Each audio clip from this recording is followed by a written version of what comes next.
भारत माता की भारत माता की। ये बेटी कब से चित्र लेके खड़ी है, कोई कलेक्ट कर लीजिए ताकि वो बेटी आराम से बैठ सके। जरा एसपीजी के लोग ये कलेक्ट कर लीजिए। धन्यवाद बेटा, बहुत बढ़िया चित्र बनाया आपने। भारत माता की भारत माता की। আমার প্রিয় পশ্চিমবঙ্গবাসী ভাইও বোনেরা, আমার অন্তরের অন্তঃস্থল থেকে সুশ্রদ্ধ প্রণাম। बंगाल की ऐतिहासिक धरती, ये ब्रिगेड परेड ग्राउंड का ऐतिहासिक मैदान और बांग्ला मानुष का ये ऐतिहासिक जनसैलाब, जहां जहां मेरी नजर पहुंच रही है, लोग ही लोग नजर आ रहे हैं। ये अद्भुत दृश्य है। ये आपका उत्साह, ये आपका जोश, बंगाल क्या सोच रहा है, बंगाल के मन में क्या चल रहा है, अगर किसी को देखना है तो जरा ये तस्वीर देख ले।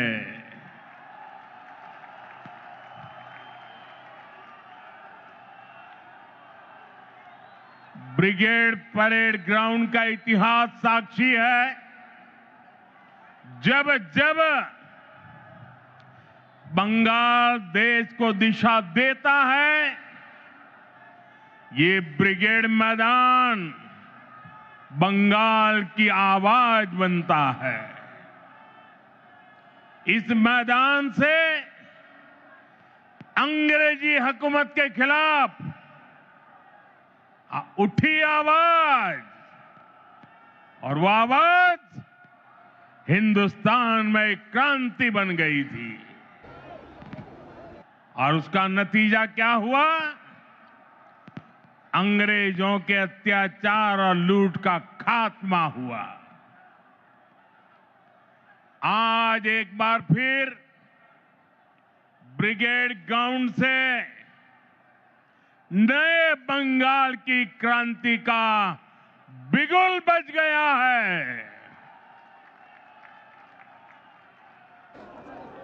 बंगाल में बदलाव अब दीवारों पर भी लुक चुका है और बंगाल के लोगों के दिलों में भी छप चुका है। अब बंगाल से निर्मम सरकार का अंत होकर रहेगा। अब बंगाल से महाजंगल राज का खात्मा होगा। इसलिए बंगाल के हर कोने से आवाज उठ रही है, चाहे बीजेपी सरकार, चाहे बीजेपी सरकार। सबकी बात। साथियों, कल टीएमसी ने इस रैली में आने वाले आप सभी लोगों को चोर कहकर गाली दी है।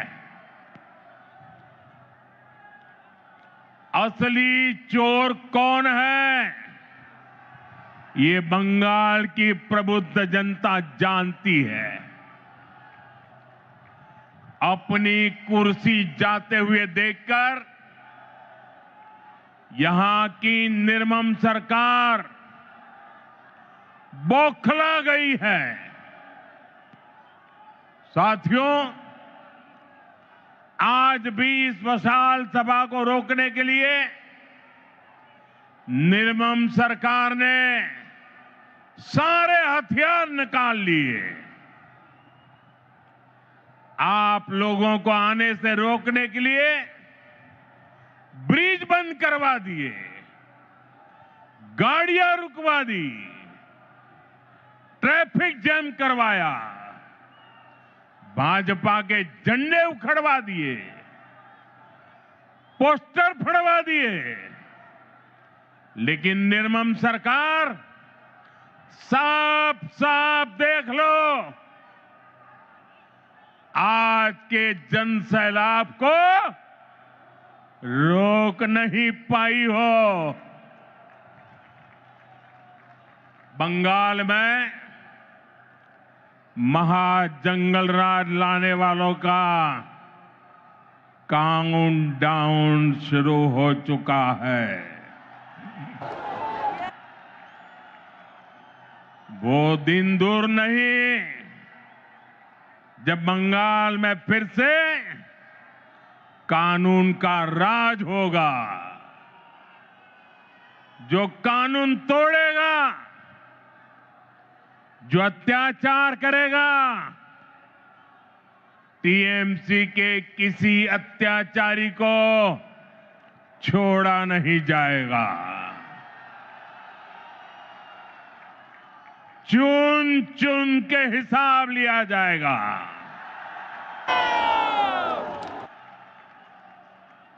भाइयों बहनों,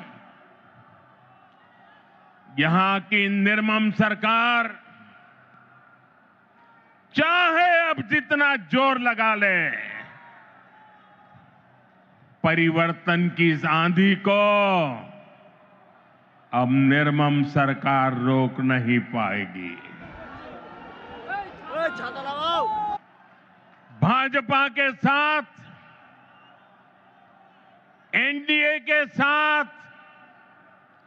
महिषासुर मर्दिनी का आशीर्वाद है। श्री रामकृष्ण परमहंस,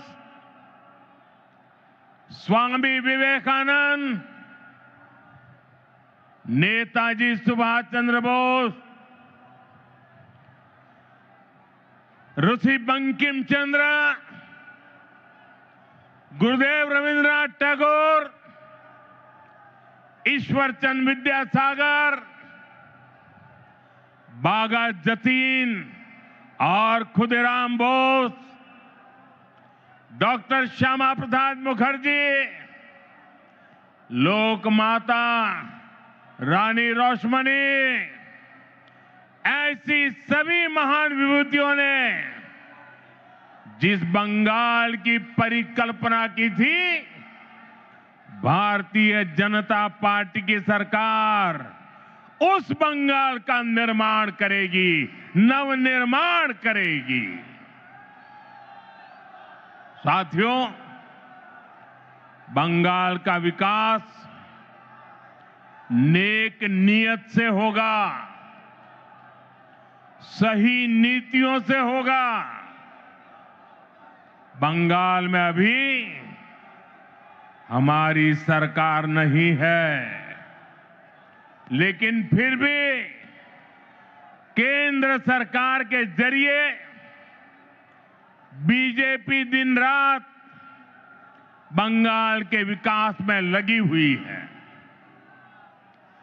आज भी अभी मैंने 18,000 करोड़ रुपए 18,000 करोड़ रुपए से अधिक की परियोजनाओं का उद्घाटन और शिलान्यास किया है। अभी 18,000 करोड़ कितना 18,000 करोड़ कितना 18,000 करोड़ कितना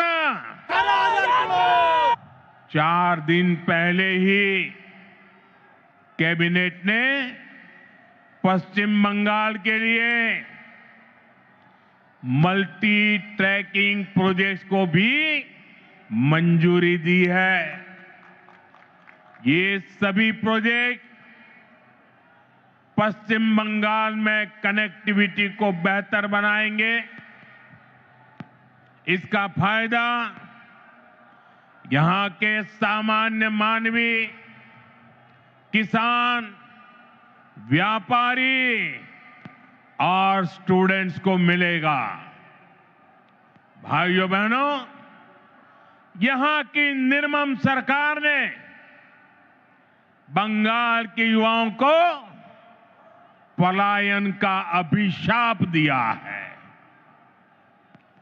आप सब जानते हैं, बंगाल के युवा प्रतिभा और हुनर में सबसे आगे हैं। बंगाल के युवा मेहनत करने में सबसे आगे हैं। बंगाल एक समय पर पूरे भारत के विकास को गति देता था।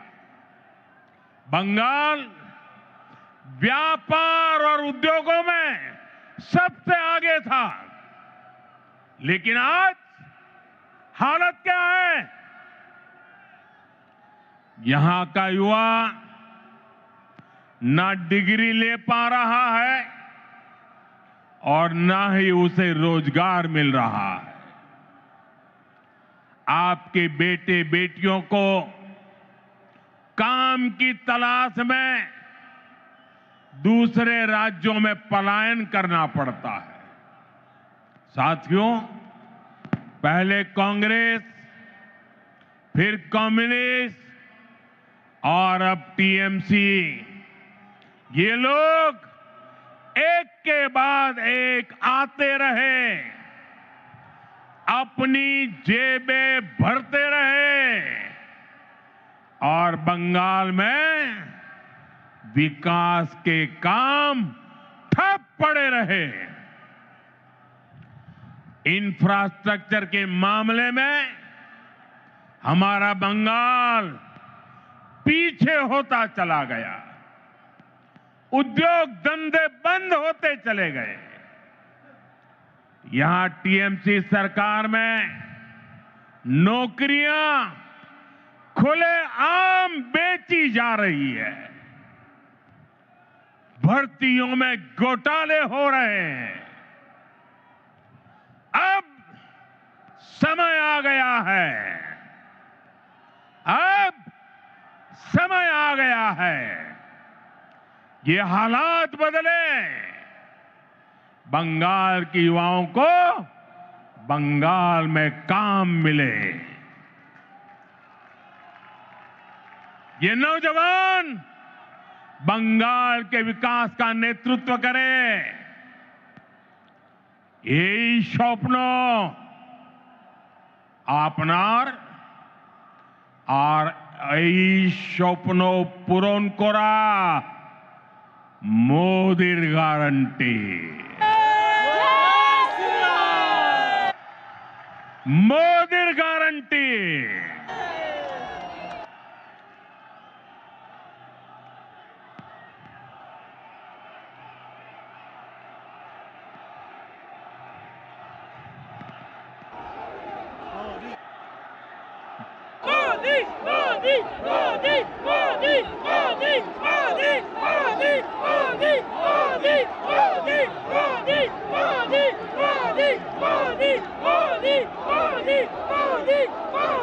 साथियों, टीएमसी सरकार का एक ही एजेंडा है। ये टीएमसी वाले न खुद काम करेंगे न करने देंगे। जब तक इनको अपना कट मनी नहीं मिल जाता, ये किसी भी योजना को गांव गरीब तक नहीं पहुंचने देते। इसलिए टीएमसी सरकार केंद्र की योजनाओं को रोक कर रखती है। आप देखिए, हम कारीगरों और कामगारों को आगे बढ़ाने के लिए पीएम विश्वकर्मा योजना चला रहे हैं। हमारे कुम्हार, लोहार, बढ़ई, ऐसे हुनरमंद लोगों को इसका लाभ मिल रहा है। लेकिन निर्मम सरकार ने बंगाल में योजना पर ब्रेक लगा रखी है। मुझे बताइए भाइयों, मेरे इन विश्वकर्मा भाइयों को भारत सरकार के पैसे पहुंचने चाहिए कि नहीं पहुंचने चाहिए? पहुंचने चाहिए। उनको मदद मिलनी चाहिए कि नहीं मिलनी चाहिए? मिलनी चाहिए। उनका भविष्य उज्जवल होना चाहिए कि नहीं होना चाहिए? केंद्र सरकार पैसे दे रही है, बंगाल को कुछ नहीं करना है, लेकिन उसके बावजूद भी ये विश्वकर्मा समाज के मेरे छोटे छोटे भाई बहनों को उसे वंचित रखा जाता है। साथियों, देशवासियों को मुफ्त बिजली देने के लिए हमने पीएम सूर्यघर मुफ्त बिजली योजना शुरू की है। केंद्र की भाजपा सरकार इसके लिए हर लाभार्थी को 75 से 80 हजार रुपया देती है। आपको, बंगाल के मेरे भाई बहनों को, हर परिवार को मोदी सरकार 75 से 80 हजार रुपया देती है। जो लाभार्थी पीएम सूर्यघर मुफ्त बिजली योजना से जुड़ता है, उसके घर का बिजली बिल 0 हो जाता है। लेकिन बंगाल सरकार इसे भी लागू नहीं होने दे रही। आप मुझे बताइए, आपका बिजली बिल 0 होना चाहिए कि नहीं? बिजली बिल 0 करने के लिए मोदी की मदद मिलनी चाहिए कि नहीं मिलनी चाहिए? मिलनी चाहिए। जो इसे रोकते हैं वो आपके दुश्मन है कि नहीं है? बंगाल के दुश्मन है कि नहीं है? हर परिवार के दुश्मन है कि नहीं है? साथियों, बंगाल के विकास में चाय बागानों और उनमें काम करने वाले श्रमिकों की बड़ी भूमिका है। लेकिन चाय बागानों के श्रमिकों को पीएम चाय श्रमिक प्रोत्साहन योजना का लाभ नहीं मिल रहा है। मुझे बताइए, चाय बागान के मेरे श्रमिकों को ये लाभ मिलना चाहिए कि नहीं मिलना चाहिए? मिलना चाहिए। उनको मदद मिलनी चाहिए कि नहीं मिलनी चाहिए? मिलनी चाहिए। केंद्र सरकार की इस योजना में बंगाल सरकार रोड़े अटका रही है। साथियों, आप सबने देश भर में पीएम आवास योजना की सफलता के बारे में सुना है। दुनिया के लोग भी जब सुनते हैं ना, अचरज करते हैं। जो लोग बंगाल से बाहर रह रहे हैं, ऐसे हर गरीब परिवार को पक्का घर मिल रहा है। लेकिन यहां क्या हुआ? योजना का नाम बदल दिया गया, लाभार्थियों की सूची में गड़बड़ की और जिन गरीबों को घर मिलना चाहिए था, वे आज भी इंतजार कर रहे हैं। ईमानदारी से, ट्रांसपेरेंसी से बंगाल के गरीबों को पक्का घर मिलना चाहिए कि नहीं मिलना चाहिए? मिलना चाहिए। ये टीएमसी सरकार मिलने देगी क्या? नहीं। ये निर्मम सरकार मिलने देगी क्या? कुछ नहीं। ये सरकार जानी चाहिए कि नहीं जानी चाहिए? मिलना चाहिए। गरीबों को घर मिलना चाहिए कि नहीं मिलना चाहिए? मिलना चाहिए। साथियों, इतना ही नहीं, यही हाल जल जीवन मिशन का भी है। बंगाल में लोग पूछ रहे हैं, जब देश के बाकी हिस्सों में हर घर जल पहुंच सकता है तो बंगाल में क्यों नहीं? भाइयों बहनों, केवल बिजली, पानी, सड़क और घर इसकी बात नहीं है।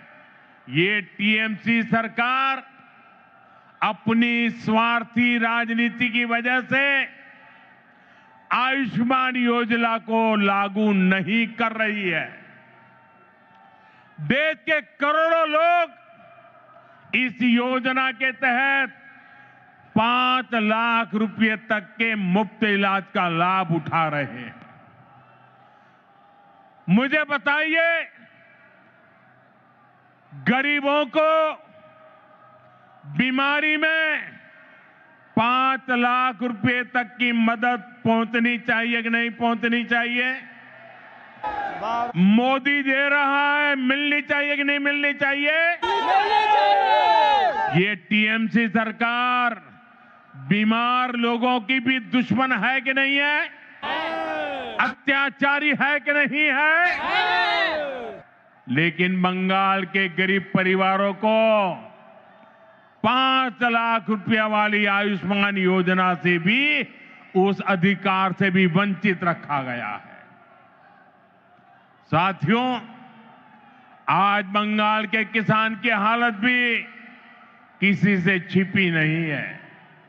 मुझे बताया गया है कि 2-3 दिन पहले ही चंद्रकोना में हमारे एक आलू किसान ने खुदकुशी कर ली है, आत्महत्या कर ली है।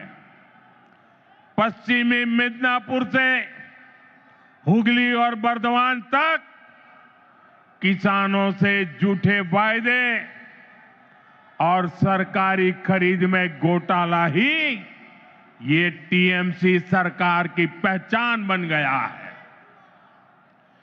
टीएमसी के कट, कमीशन और करप्शन के कारण गंदी राजनीति के लिए किसानों की जिंदगी से, गरीबों और मध्यम वर्ग की जिंदगी से, माताओं बहनों की सुरक्षा से खिलवाड़ किया जा रहा है। इसलिए टीएमसी जाएगी तो हर गरीब को पक्का घर मिलेगा। गरीब को पक्का घर मिलना चाहिए कि नहीं मिलना चाहिए? मिलना चाहिए कि नहीं मिलना चाहिए? मिलना चाहिए। ये मोदी की गारंटी है। हर गरीब परिवार को बता देना, जैसे ही टीएमसी की सरकार जाएगी, गरीबों का पक्का घर बनना शुरू हो जाएगा। टीएमसी जाएगी तो हर घर साफ जल पहुंचेगा। टीएमसी जाएगी तो हर गरीब को मुफ्त इलाज मिलेगा। टीएमसी जाएगी तो कारीगरों को नए अवसर मिलेंगे। टीएमसी जाएगी तभी बंगाल में सुशासन आएगा।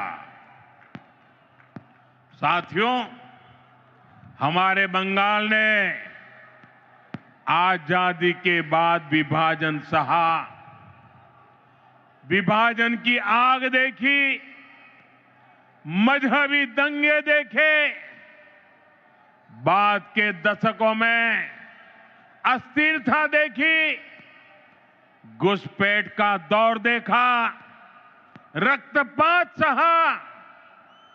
इस सब की सबसे बड़ी भुक्तभोगी अगर कोई थी तो बंगाल की माताएं, बहनें, बेटियां, बंगाल की महिलाएं थी। लेप की सरकार में अपहरण, हत्या, बलात्कार का वो दौर कोई नहीं भूल सकता। इसलिए बंगाल के आप लोग लेप को हटाकर बड़ी आशा के साथ टीएमसी को लेकर आए। आपने टीएमसी पर भरोसा किया, लेकिन टीएमसी ने लेप के गुंडों और माफियाओं को ही अपनी पार्टी में भर्ती कर लिया। आज बंगाल में अपराधियों को खुली छूट है। आए दिन बहन बेटियों के खिलाफ दिल दहलाने वाले अपराध होते हैं। बंगाल का कोई इलाका ऐसी घटनाओं से अछूता नहीं है। आप याद करिए, कॉलेज परिसर में दुष्कर्म की घटना, नाबालिग बेटियों से दुष्कर्म के मामले, टीएमसी कार्यालय में महिला से बलात्कार, 7-8 साल की बच्चियों से बलात्कार के खौफनाक कुकृत्य, कहीं आदिवासी बेटी के साथ दुष्कर्म, ऐसे ज्यादातर मामलों में अपराधी कोई न कोई टीएमसी का नेता होता है या टीएमसी से जुड़ा होता है। साथियों, यहां निर्मम सरकार खुलेआम बलात्कारियों को संरक्षण देती है। अपराधियों को बचाने की पूरी कोशिश की जाती है। आप मुझे बताइए, अपराधियों को बचाया जाता कि नहीं बचाया जाता? बलात्कारियों को बचाया जाता कि नहीं बचाया जाता? संदेश खाली की वो तस्वीरें और टीएमसी का रवैया, आरजीकर अस्पताल की उस बेटी के साथ हुई दरिंदगी बंगाल के लोग भूले नहीं है। टीएमसी कैसे खुलेआम अपराधियों के साथ खड़ी नजर आती थी। साथियों, इसी मानसिकता का परिणाम है आज महिलाओं के खिलाफ एसिड अटैक जैसे घिनौने अपराध इतने ज्यादा मात्रा में पश्चिम बंगाल में हो रहे हैं। जो बंगाल एक समय देश का सबसे प्रगतिशील राज्य होता था, आज वहां शाम होते ही माएं बेटियों को फोन करके कहती है, बाड़ी फिर ऐशो सौंदे न माराइए। शक्ति की पूजा करने वाले बंगाल को ऐसे हालात मंजूर नहीं होंगे। मैं बंगाल की मेरी माताओं बहनों को भरोसा दिलाता हूं, आप भाजपा को, बीजेपी को अपना आशीर्वाद दीजिए। बीजेपी सरकार में महिलाएं सुरक्षित होगी और अपराधी जेल में होंगे, और ये मोदी की गारंटी है।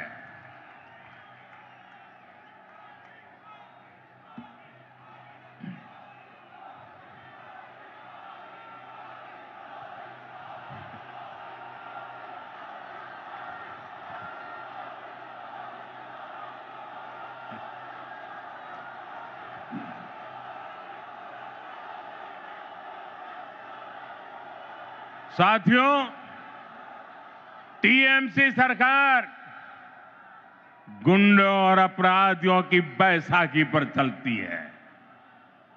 रंगबाजी और कटमनी ये टीएमसी की कमाई का जरिया है।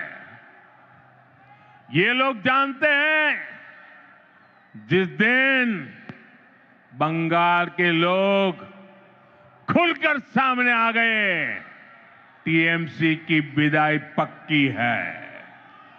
और मैं इस दृश्य देख करके कह सकता हूं, अब टीएमसी को बचाने वाला कोई नहीं बचा है।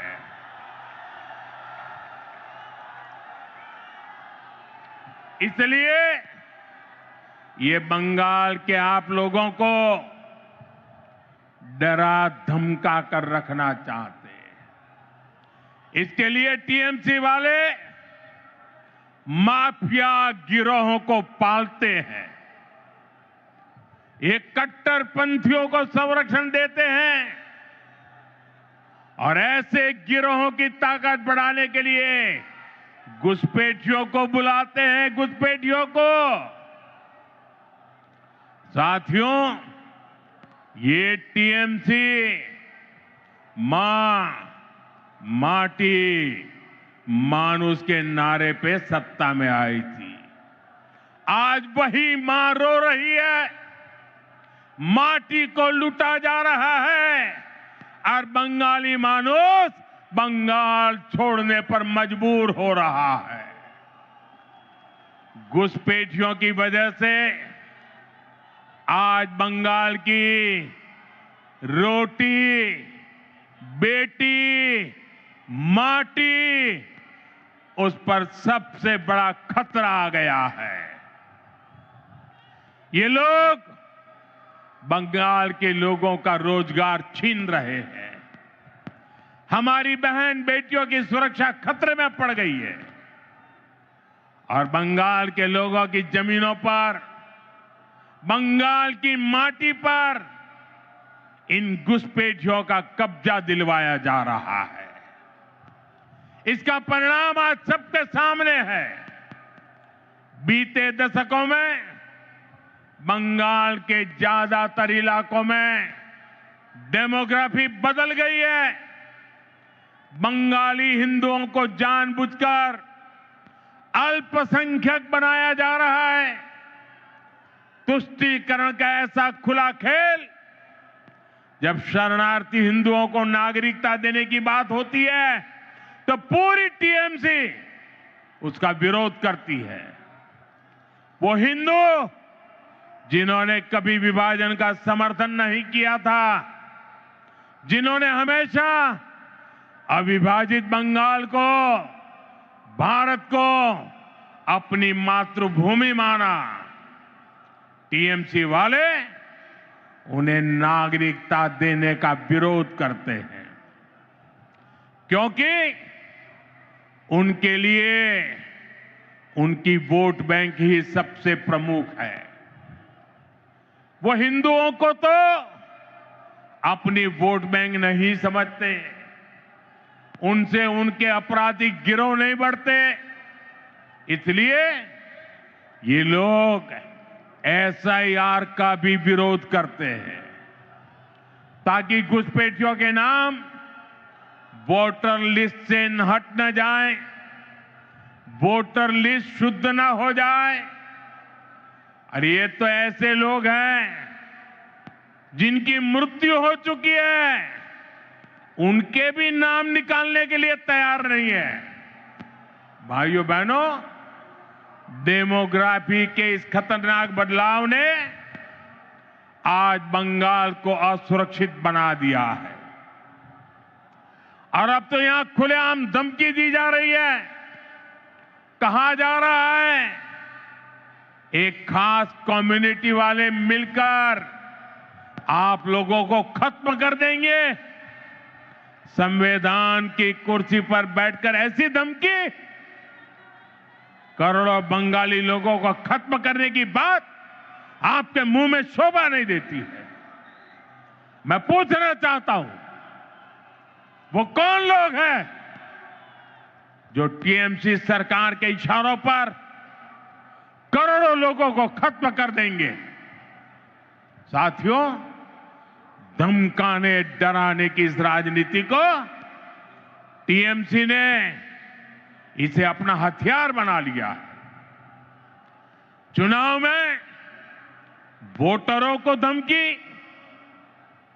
सरकार की नीतियों के आलोचकों को धमकी, मीडिया को धमकी, विपक्ष को धमकी। ये बंगाल में खौफ का कैसा माहौल बनाकर रखना चाहते हैं, ये पूरे देश को जानना चाहिए। ये लोग कहते हैं तृणमूल को जिसका वोट नहीं, टीएमसी को जिसका वोट नहीं, तो वो बंगाली नहीं। तृणमूल को वोट नहीं तो सरकार योजना का उसे लाभ नहीं। तृणमूल को वोट नहीं तो घरों में बिजली पानी नहीं। टीएमसी सिंडिकेट के जरिए नहीं जाओगे तो कोई सप्लाई नहीं। लेकिन साथियों, मैं टीएमसी को याद दिलाना चाहता हूं, टीएमसी की गुंडागर्दी के दिन अब खत्म होने जा रहे हैं।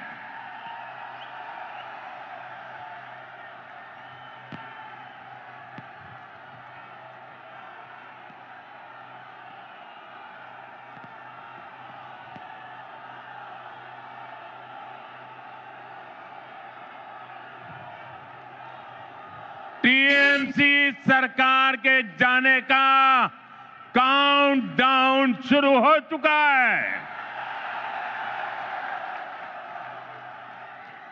यहां बंगाल में बीजेपी सरकार बनने के बाद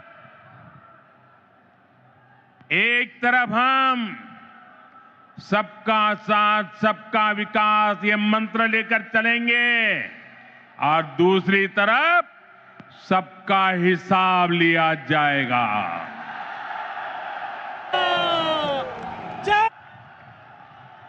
टीएमसी को वो गुंडों, ये टीएमसी के वो गुंडे जो आपको डराते हैं, बीजेपी सरकार में उनके डर भरे दिन शुरू होना तय है। बीजेपी सरकार में खौफ हर अपराधी को होगा, खौफ हर घुसपैठिए को होगा, खौफ तुष्टीकरण की राजनीति करने वालों को होगा, क्योंकि कानून अपना काम करेगा, कानून का राज आएगा।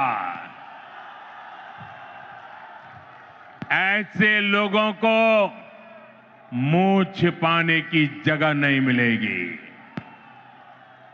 ऐसे अपराधियों को सिर्फ एक ही जगह होगी, एक ही जगह होगी, जेल, जेल, जेल।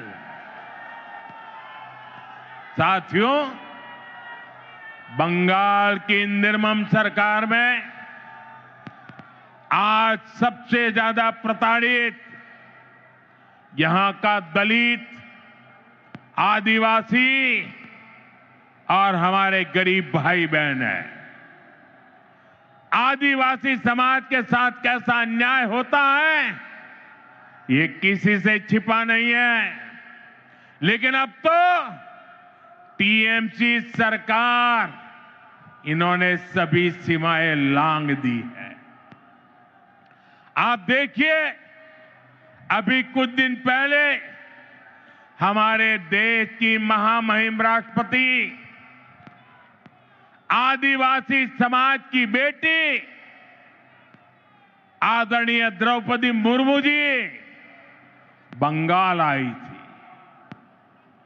उन्हें संथाल आदिवासी परंपरा के पावन उत्सव में शामिल होना था, लेकिन अहंकार में डूबी इस निर्मम सरकार ने न केवल उस कार्यक्रम का बहिष्कार किया, बल्कि उसे पूरी तरह बदइंतजामी के हवाले कर दिया।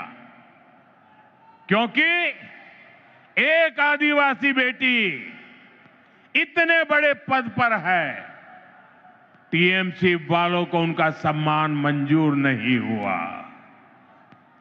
द्रौपदी मुर्मू जी, जो हमेशा अपनी सरलता के लिए जानी जाती है, उन्हें खुद बड़े दुखी मन से खेद व्यक्त करना पड़ा।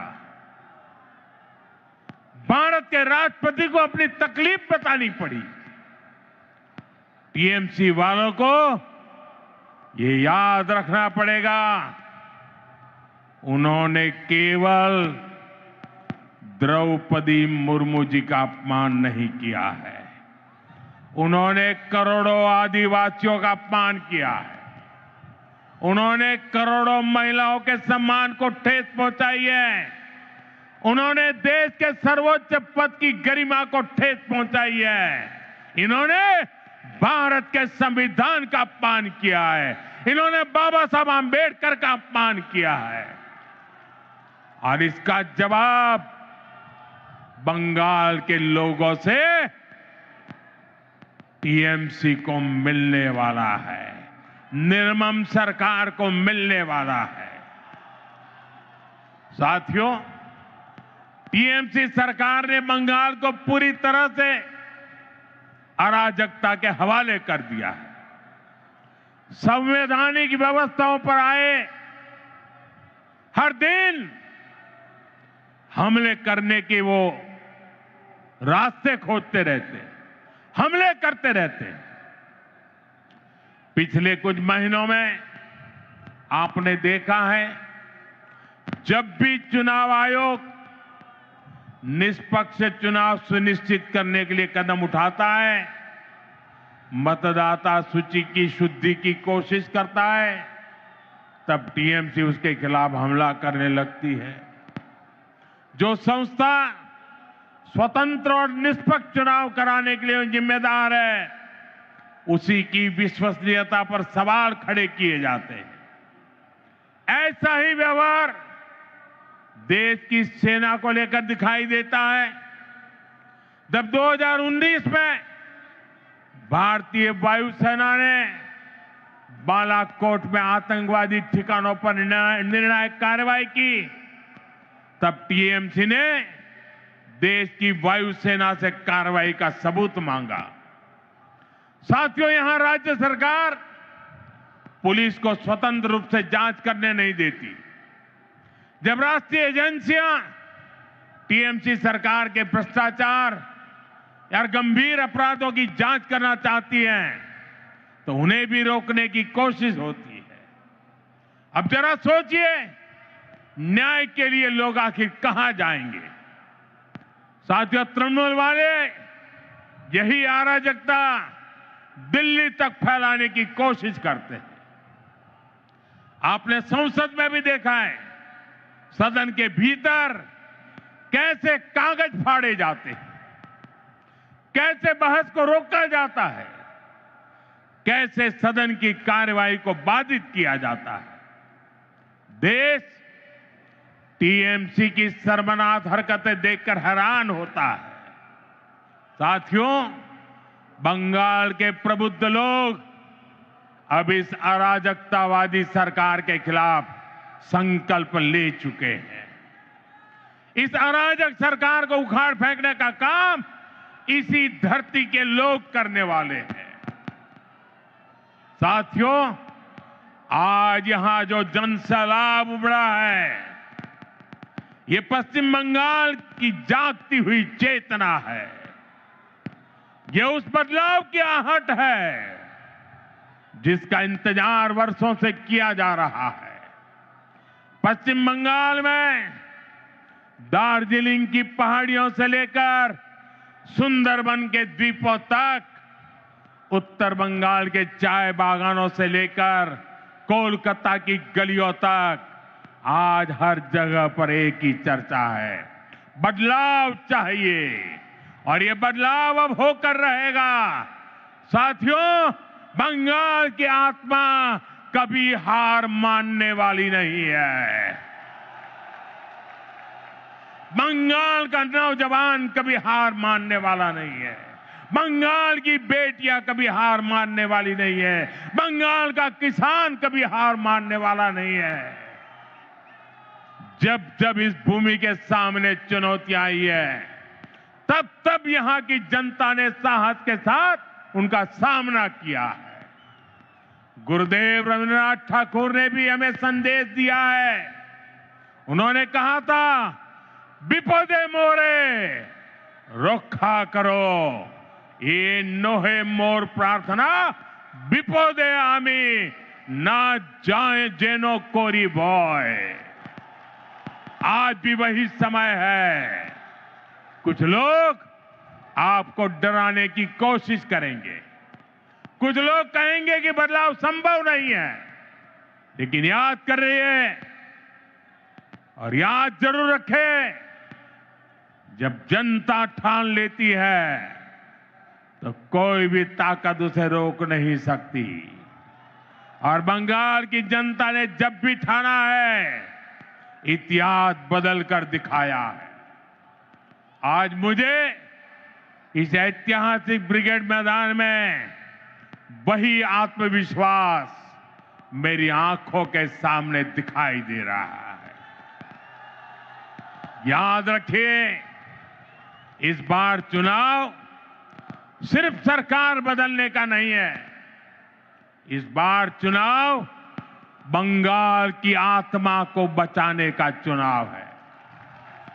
इस बार चुनाव व्यवस्था बदलने का है। इस बार चुनाव कटमनी से छुटकारे का है। इस बार चुनाव डर से मुक्ति का है। मैं आने वाले परिवर्तन के लिए मेरे बंगाल के भाइयों बहनों को बहुत बहुत शुभकामनाएं देता हूं। मेरे साथ बोलिए, मेरे साथ पूरी ताकत से बोलिए, पाल्टानो दोरकार, बीजेपी सरकार, पाल्टानो दोरकार, बीजेपी सरकार, पाल्टानो दोरकार, बीजेपी सरकार, पाल्टानो दोरकार। बीजेपी सरकार। पश्चिम बंगेर জনগণের জয় হোক। जय हिंद। भारत माता की, जय भारत माता की, जय वंदे मातरम, वंदे मातरम, वंदे वंदे मातरम, वंदे मातरम।